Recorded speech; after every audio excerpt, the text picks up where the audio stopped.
I first read about it like a lot of people in the media, but of course I was also at CDC, and I began to hear about from colleagues there shortly after they created the AIDS task force in 1982.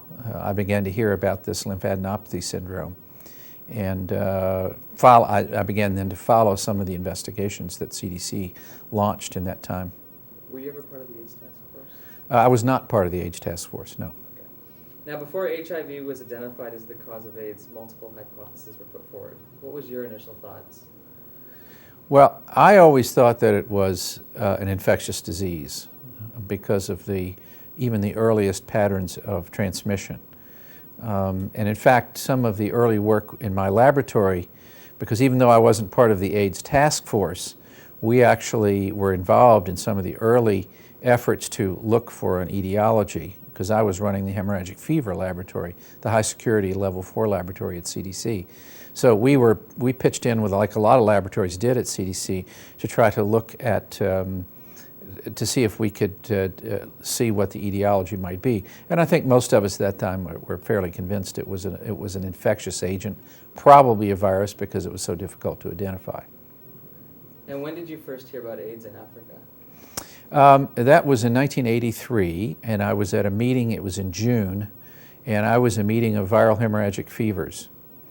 And there was a colleague there who told me about these cases of lymphadenopathy syndrome, or as it was already starting to develop, the acquired immunodeficiency syndrome, since people had started to identify the fact that they seemed to have a certain type of immunodeficiency. He told me they began to see a group of these patients in Belgium, and they were coming from the Democratic Republic of the Congo. And because I'd been a school teacher in the Democratic Republic of the Congo and knew it well, I said to myself, there's no way that the average person could ever get on an airplane and go to Belgium to get treated for any kind of disease. And so if they're seeing these kinds of people, that is, people coming for this treatment, there must be a lot more in the Congo that could never get out of the Congo. So I organized a trip to Kinshasa in September of that year, and took a team there to do that first investigation. Did you ever cross paths with Peter Piot at that point? Well, Peter was part of my team. Oh, he was part of your team? Yes, yes. Okay. Yeah. Peter Piot and Tom Quinn, both were part. Now, since there was no antibody test in 1983, how were you identifying the HIV patients? Well, we obviously couldn't identify HIV patients at that time because we didn't have an HIV, we didn't have a virus, so that meant we didn't have any antibody tests. So the standard test that was used was a ratio of particular kinds of lymphocytes, CD4, CD8 lymphocytes. And people had already found that it was abnormal, that it was quite low in these patients with this syndrome. And so we took the materials and technical support with us when we went to the Congo, so that we'd be able to conduct that assay or that test on patients that we suspected to have the acquired immunodeficiency syndrome. And why was that T4 so important?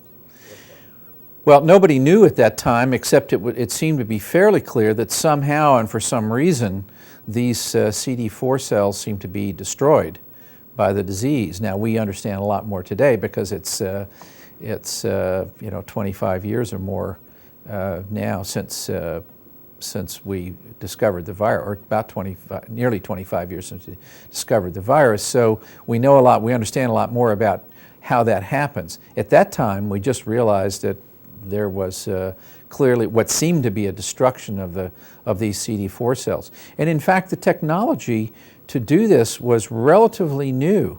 The so-called monoclonal antibodies that are used that allow you to distinguish between these lymphocytes, the CD4 and CD8, had only been available for a few years. And so this had been an important breakthrough and allowed that early identification of this defect. And that helped to show and lead the way in understanding what this disease was about. And what were your findings? Well, we spent about 6 weeks in the Congo, in Kinshasa. We worked at 2 different hospitals, and we found over 30 patients that fit the clinical syndrome of acquired immunodeficiency syndrome. And all of those people had an abnormal ratio of CD4, CD8. So what we learned from that is that the disease, now remember, it takes some years for the disease to develop into the disease. You start with the infection first, the HIV infection. And the incubation period is fairly long, in a matter of years. So when we found this number of patients just in 2 hospitals, it told us right away that this had been around for a while. This wasn't something brand new that had just started like it had in the United States, where we, in the whole of the United States, we only had a handful of people. So that told us, first of all, it had been around for a while. The second thing we found was that this was heterosexual transmission. And of course, this was big news when we came back to the United States, because to find that the basis of what appeared to be a whole ongoing epidemic in Africa was primarily heterosexual transmission. And the reason we concluded that was because we had a male to female ratio of about 1 to 1. And so our conclusion was this pretty much had to be heterosexual transmission. And of course that was a big surprise, because at that time the male to female ratio in the United States was about 12 to 1. And how did the Reagan administration respond to this new data? When we came back, I reported these findings to the director of the Centers for Disease Control, Bill Foege, at the time.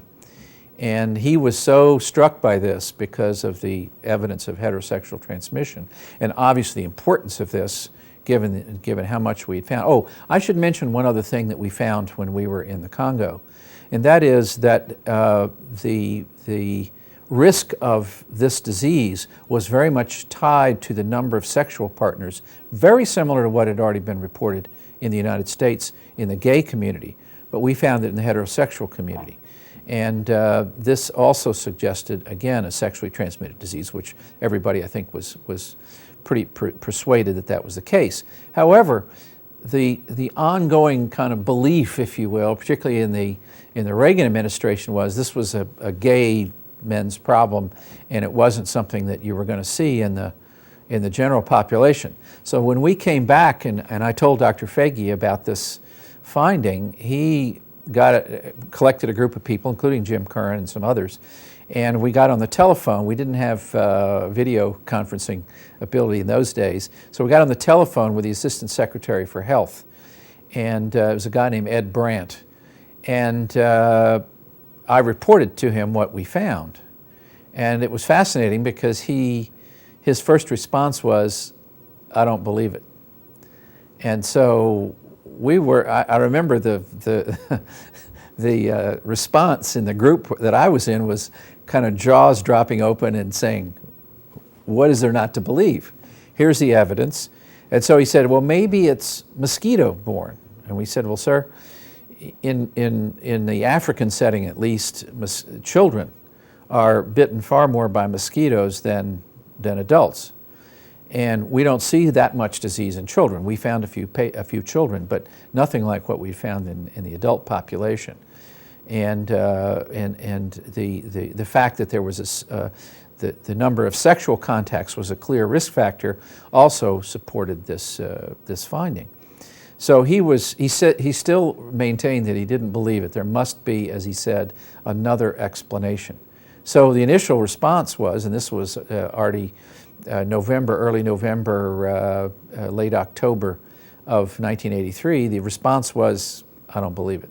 Why do you think there was so much resistance from the administration? I can only believe that they had a political agenda for this, a sort of a moral political agenda, which didn't allow them to look at facts. And I think this tends to be a characteristic that we see in a lot of political people, is don't confuse my political stance with the facts. And that's the only explanation I can have, because that I can come up with, because most people who were rational would look at this and say, evidence is pretty clear. Did you have any problems funding your Kinshasa experiments? We did not have trouble funding our Kinshasa work.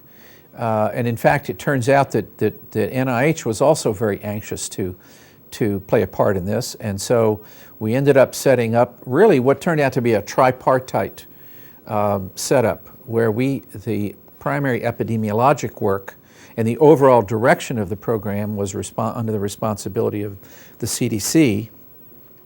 The laboratory side of it was supported by the National Institute of Health, and they had someone there who ran the laboratory. And then the clinical side of this was supported by the Belgian government. And so there were three groups that collaborated on this early study, and we had it set up. I recruited Jonathan in February of 1984, and Jonathan was on an airplane for his first visit ever to Africa with me in March of 1984.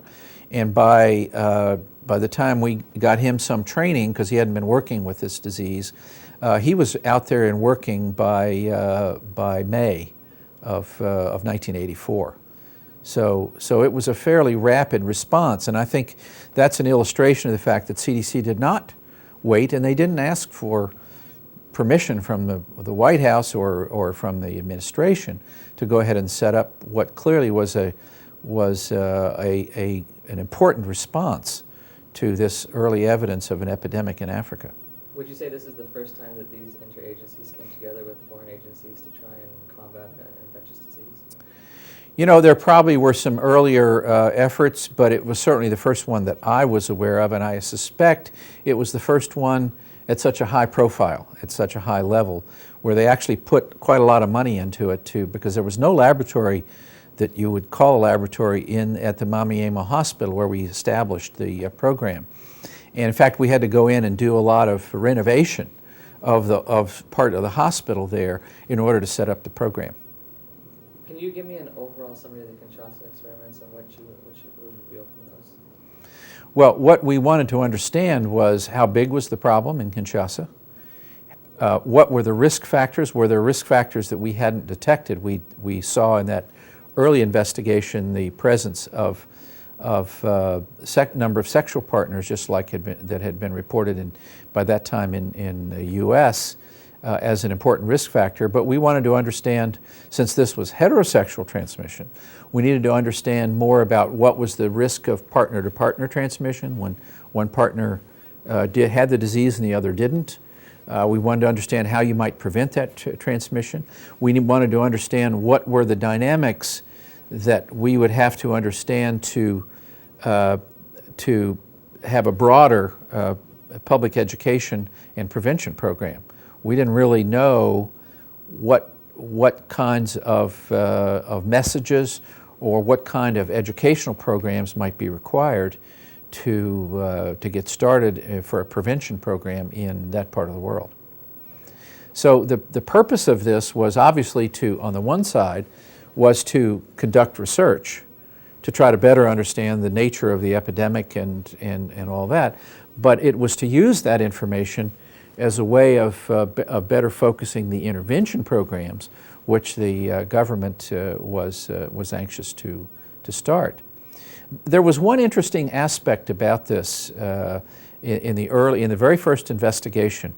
When I had set this up, I did it through the United States Embassy, and initially it was just the CDC that was going to do this investigation. Later on, I was asked to include people from NIH and from Belgium, and they turned out to be Tom Quinn and Peter Piot. And in setting it up, I had worked through the U.S. Embassy in Kinshasa, and I had a colleague who was in the Ministry of Health in Kinshasa with whom we worked to set all this up. And so we had everything organized to discuss directly with the Minister of Health and with his deputy, who was my friend. His name was Kalisa Ruti, by the way, my friend who was in the Ministry of Health there. And it was very interesting. When we had our first interview before we did the investigation, the Minister of Health told us, look, we have major health problems here. We have malaria, we have diarrhea, we have tuberculosis, we have measles, we have just about everything you could imagine in terms of health problems. And he said, there's no way that we're going to make this any kind of a priority. You're welcome to come and look at it, but don't expect us to make this a priority. At the end of the 6 weeks when we were there, after having done our investigation and presented the data to the Minister of Health, they were so startling to him that one of the first things he did was to set up a major news conference.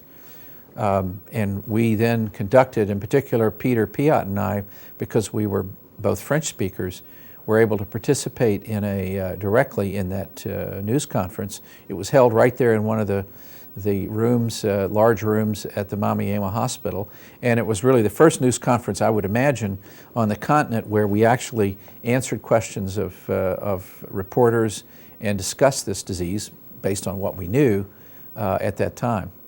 And what were those results from that 6-week experiment? The results were that the Minister of Health, first of all, the result was that we decided we needed a long-term study. The second result was the Minister of Health welcomed that study. And I laid the groundwork for you because initially they said there's no way we're going to be able to make this a priority. When they realized the enormity of this, they immediately said, yes, we would love to have you come and set up a study and work with us to try to understand what's going on. So that was one of the results. A few months later, when I was back up in the northern part of the Congo, I was in a city called Lisala, which is up on the Congo border, the Congo River, and I was staying in a hotel there. And the manager of the hotel came up to me and said, I think I know you. He said, I saw you on this television program about this new disease. So I think that's an interesting illustration. I was far away from Kinshasa, yet over that period of time there was sufficient penetration of the message that this guy was able to come up to me pretty far away and say, you know, I heard about this, I saw you on this television program.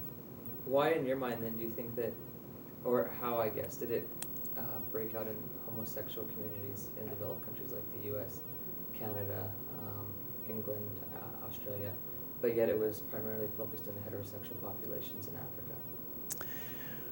Well, why did it occur in the homosexual population in the more developed part of the world and the heterosexual population in Africa, I think is an important question. And I think at the bottom of it lies the fact that it's a sexually transmitted disease and that it was related to a large number of sexual partners. At that time in the United States, as you may remember, there were major changes in our behavior in the United States. We were urbanizing very rapidly. Just like urbanization in all parts of the world, people's behavior tends to change when you come from a small community where everybody knows everybody to a large city where people are relatively anonymous. And so I believe what transpired in the developed part of the world, that we saw this transition of people from rural to cities, and along with that changed their behavior. And it so happened that at least in the gay community, there was a great increase in sexual contact. This was a time when they had relative sexual liberty relative to what our society had permitted before. And this resulted in a huge number of contacts, sexual contacts. And when you look back at all those early studies, the big risk factor was the number of different sexual contacts people had had. Now, this is not a judgment on the gay community, it's just the way it was, and that's what we saw. Whereas in Africa, we didn't have that kind of, we were just seeing the real, not the beginning, but the emergence, if you will, of urbanism in Africa. And we were not seeing the major changes, though clearly people changed their behavior there when they went to big cities, just like people all over the world do when they go from a small town to a big city. But we didn't have the homosexual practices in Africa were not nearly as prominent as the heterosexual practices. Whereas in the United States, that was the group that first exhibited the increased number, the markedly increased number of partners in the urban setting. And this is how I think it, in fact, I'm sure it's how it got into the gay community in a prominent way early on. Whereas in Africa, when people went to the urban settings, they still, when they changed their behavior, it still was involving heterosexual contact much, much more than homosexual contact. So at the bottom of all this, it was still all sexual contact, but it was different for different reasons, both cultural and political and economic in the developed world versus in Africa. Do we know how it got from Africa to North America? Well, I know how I think it got. First of all, I think I know how it emerged in Africa, and I think this is a point that people now are starting to understand. And initially, if you remember, some of the theories to do with how AIDS got started, a lot of it had to do with, well, this must be a mutation. Must be somehow the virus mutated and suddenly it just took off in the population. Well, that never worked. It never worked scientifically, and it didn't work either molecularly, and it didn't work, in my opinion, epidemiologically either, and I'll give you some background. Africa is a continent that up until probably 75 or more years ago was predominantly a hunter-gatherer population. And in Central Africa, where much of this emerged, where you have the rainforest, it was very much a tribal population that were primarily, not totally, hunter-gatherers, and they hunted for their food. We now understand, and this is through the molecular work that's been done in more recent years, that there are a number of viruses that are out there in chimpanzees that are very closely related to the viruses that we see in humans. And people in Africa, in Central Africa, are pretty indiscriminate when it comes to hunting and to their food source. And chimpanzees are a source of food, and they remain so, even today in some of these areas. So they were a source of food, just like antelope or hippopotamus or other, and monkeys. Monkeys are also, continue today, be a source of food for people who are hunter-gatherers in that area. Now, to be sure, the number of hunter-gatherers is decreasing. So what we actually saw over, I'm sure, hundreds or if not thousands of years was the fact that people hunted these chimpanzees. They would kill them. They would chop them up for food to cook. And they would have contact with their blood and their hands. And occasionally, you would see transmission. Well, we couldn't see it because we weren't there, but what occurred was occasional transmission from a chimpanzee to a human in the process of contacting the blood. And when that occurred, this person might get infected. Now, probably most of the time, it may not have resulted in an infection, but occasionally, it resulted in an infection. And when it did, that person may or may not transmit it to his wives or to perhaps a few other people in the village. Most of the time, the transmission didn't go very far. Now, the evidence for this is the fact that we see something like 30 or 40 different genotypes. That is, they're genetically different, they're related, but genetically different viruses scattered throughout this central part of Africa. We don't see that diversity anywhere else. All of the viruses that occur in all other parts of the world also occur in that area, but there are a number of viruses that don't occur anywhere else except that area. Now that clearly shows you that this is the area in which it arose. And when you see all these different genotypes in different areas, what you really start to understand is, wow, that occurred because you had a tribe over here and somebody in this village killed a chimpanzee and got infected, and probably did a little bit of transmission and set up a little focus of infection in this area. Another one occurred over here, another one occurred way over there, and these foci were set up over a long period of time. But because the populations were not large, and the practices were different in the small towns, just like they are in small towns here in the United States, then you were not going to see the level of transmission that would be required to get to epidemic proportions. But times changed in Africa. In the 40s and 50s, and there are good data to show the urbanization of Africa. People started to move, with the colonization, people started to move to cities, and Africa became more urbanized. People moved from the villages in. A few of those people had HIV, and when they moved in, they changed their behavior. There was more sexual contact, to be sure. And eventually, as we began to have more contact with Africa through airplanes and boats and a lot of other, the entry into other parts of the world, pretty inevitable. In your book, you said that you set up that meeting in the Central Republic. Is that correct? Mm-hmm. In Bangui or Bangui? Bangui. Bangui. Okay. Bangui. What was the primary purpose of that meeting? Well, the first AIDS meeting on the continent of Africa that was held by WHO, at least, and I'm not aware of any other meeting, was in 1985 in Bangui. Fakhri Assad asked me to set that meeting up, and I contacted colleagues at the Institut Pasteur in Bangui at the time, because I knew they had a good facility for meeting and for organizing a meeting in those days. And so I worked with them to set up the meeting, and I thought it was a good place to have the international community because it would get the French involved. And the French, through their Instituts Pasteur, had and still have to some degree a very potent program for being able to really launch investigations in many countries on HIV, and they did that to some degree. So anyway, we organized, and Fakhri agreed that we would have the meeting in Bangui.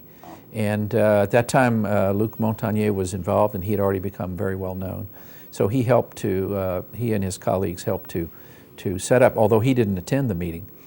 And we were able to get the international community. Now, there had already been an international meeting on HIV, but it had been held in Europe. And I felt that if we really wanted to have a meeting about AIDS in Africa, it needed to be in Africa. And so that was where we set up the first meeting. And many of the players, even today, who are still involved with HIV, came to that meeting in 1985, and that's where we developed the Bangui criteria for the clinical diagnosis of AIDS. As you might imagine, in those days, working in Africa, we didn't have, even though by 1985 there was a serologic test, you could do antibody tests and make a serologic diagnosis for exposure.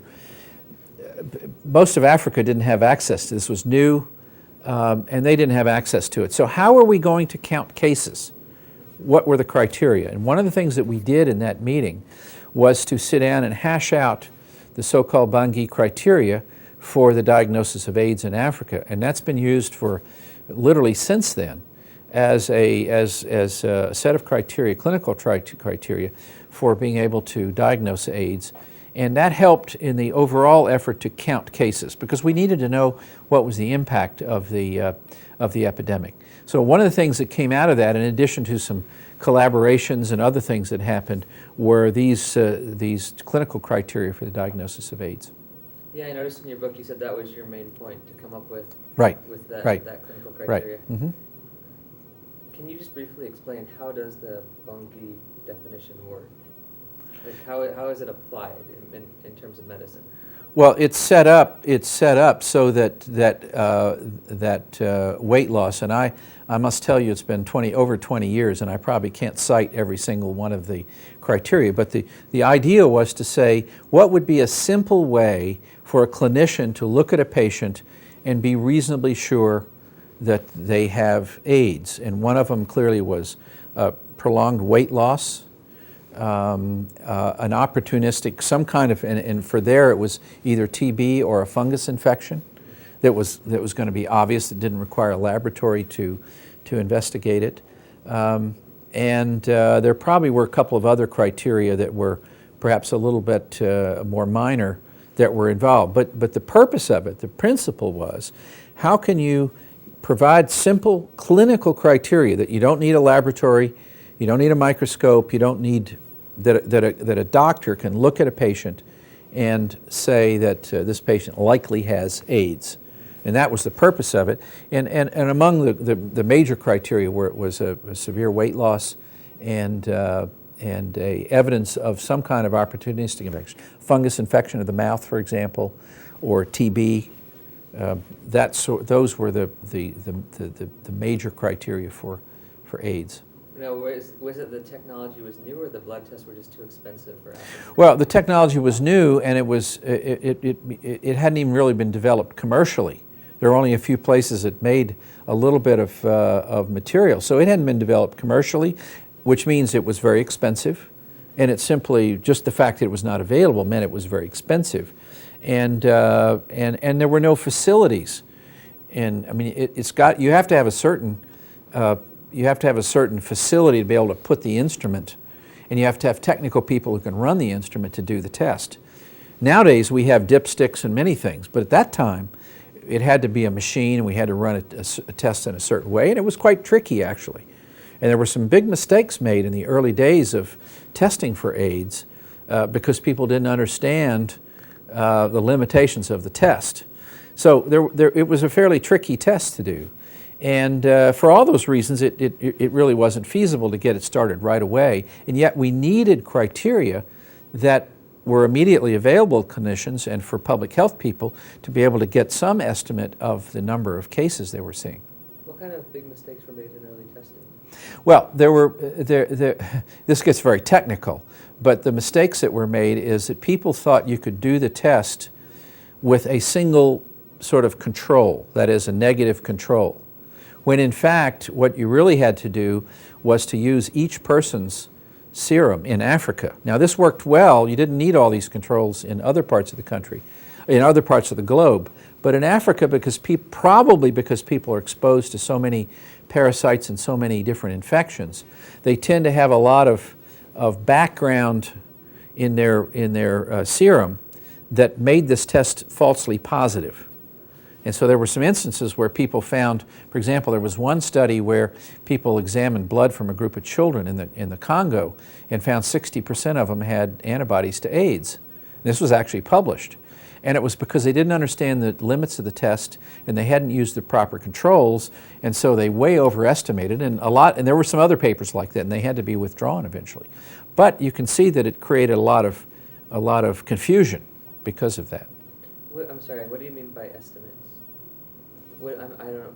You said that the children, you mean estimated prevalence for the Yes, for the country? yes. I mean, if you come in and say 60% of the children in this test were positive for HIV, I mean, that's a staggering number. We don't even have today any places with that high number. And so you can see, I mean, if somebody says to you 60% of the kids in the eastern part of the Congo are infected with AIDS, because that's what the antibody tests that they did said, I mean, you can imagine that would be pretty startling. What exactly is epidemiology for people that don't understand? Epidemiology is simply the study of the distribution of diseases in populations. So you're just looking, and that's what we usually call it, prevalence or incidence, but we ask ourselves, how many people have this disease? And who are they? And where are they? And that's what epidemiology does. And one of the things you said was in 1985 there was a need to estimate the size of this epidemic, and this required surveillance. Can you tell me what that means? One of the ways that you estimate the size of a problem is through what we call surveillance in epidemiology, and that means you set up a system, to put it simply, to count cases. Oh. And so in this country we count AIDS cases. We report them and count them. That's surveillance, and that's what we want to be able to do in Africa. Why do you want to be able to do that? Because that's the way you allocate resources, that's the way you plan for how you're going to target your messages, and part of surveillance is understanding who are the biggest risk, who are the people at biggest risk. In the early days of the epidemic, it was in the United States, it was the gay community. In Africa, it was the heterosexual community in big cities. So this kind of surveillance and the epidemiology, that's what you use in order to show you where your target messages and your prevention programs need to be focused. Okay. So once you guys came up with your definition, was there a good mobilization of clinicians? to go out and start trying to find all these cases and identify them? You know, the translation of a method of surveillance to actual surveillance takes a long time. Imagine, you can't just go out and suddenly, even in this country, trying to get clinicians on board and teaching them the methods for diagnosing something that's new. It takes a long time. In Africa, there are few physicians, very few relative to the population, in the most part. Getting them trained, getting them to be setting up, there was no system of surveillance for the most part, no reporting system like we have. So none of that was available. It means what we had to do, rather than to rely on a lot of physicians out there to report cases like we do in the United States, we had to go out and do surveys. So we'd go out and do a survey of a segment of the population, and we do it in a random survey, and then that would allow us to take a statistical sample, and then from that we would estimate the overall prevalence of AIDS. And many parts of Africa, that's still the way it happens. At what point were you able to learn the status of the epidemic? You know, once you came up with the ability to do surveillance, at what point did you realize where the epidemic was in Africa? Well, again, the effort to go from where we started, which is in Congo, and then to expand that to other countries and start to understand what was going on in other countries, took a lot of time.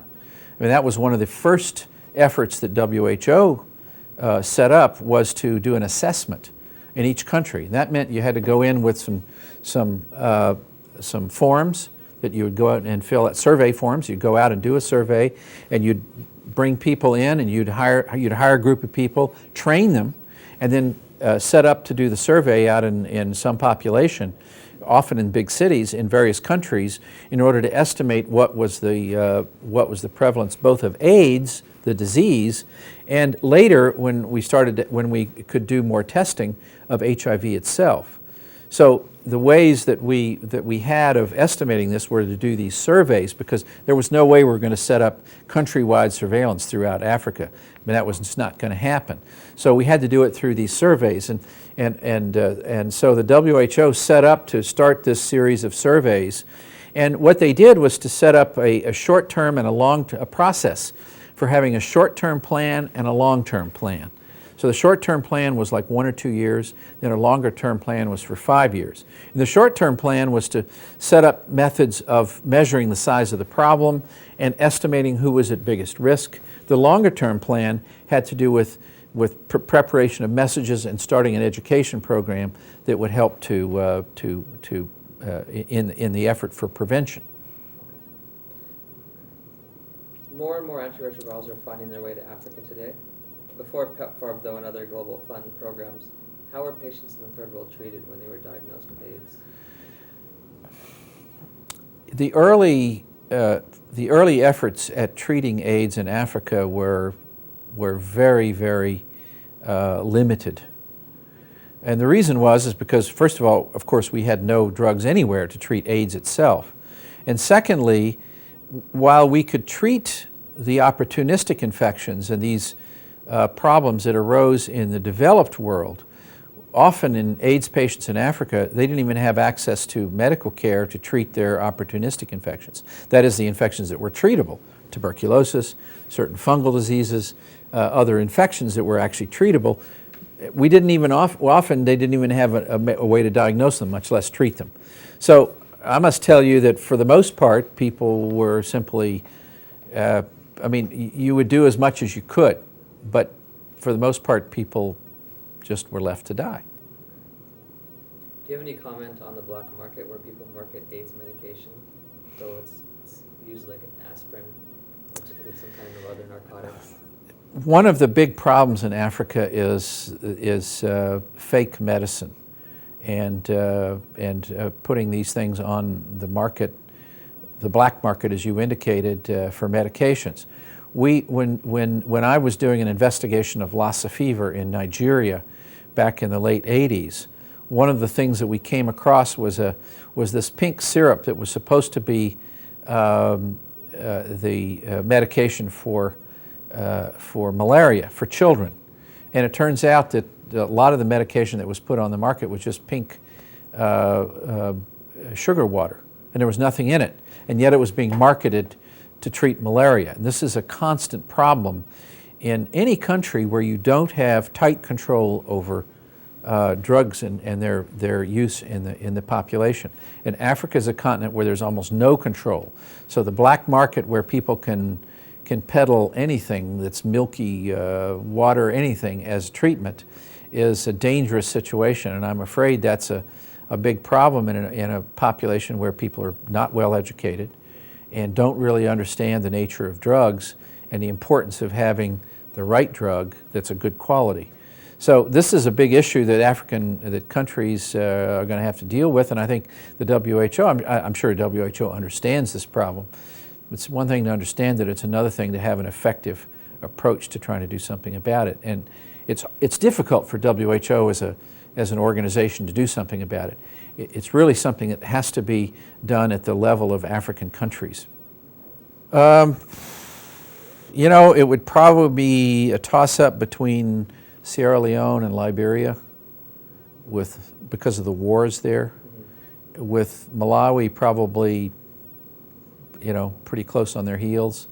And Zimbabwe, believe it or not, is headed that way. Well, I see the inflation in Zimbabwe. Yeah, I mean, Zimbabwe is just a basket case for economically. So I assume that all those countries, they can afford testing then, and they use the bank. Not unless WHO gives it to them and helps them set it up, and even then, so many of the facilities were destroyed.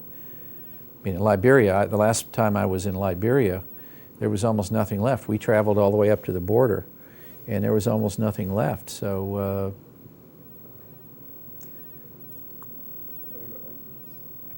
because of the monetary constraints that still definitely plague Africa, is the Bangui sorry, tell me one more time. Did I pronounce it right? Bangui. Okay. Is the Bangui definition still used today? You know, I haven't followed the use of the Bangui definition in recent times, but I'm fairly certain that in many parts of Africa where there's still little or no testing available, that definition is still used. And I wouldn't be surprised that it's used in parts of the poorer parts of Asia, where again, resource constraints wouldn't provide the facilities for testing. One of the reasons I asked was I interviewed a few clinicians in South African hospitals, and they said they actually ran rapid tests on some of their patients that were diagnosed with Bangui, and a couple turned out to be actually negative. Right. So they said it's important to absolutely. To do that confirmatory Absolutely. test. You always must do a test and a confirmatory test, because, you know, first of all, the Bangui, that's not a perfect, that's a clinical definition. That's not, people could have TB and not have HIV and fulfill the Bangui criteria. They'd lose weight, they'd have TB, and they could look like they have AIDS when they don't. So you don't want to start giving these potent medications unless you're sure somebody's got AIDS. So I'm absolutely sure that anybody who gets started would have to take a test and then have a confirmatory test. Some people are very fortunate that they don't have these side effects. But many so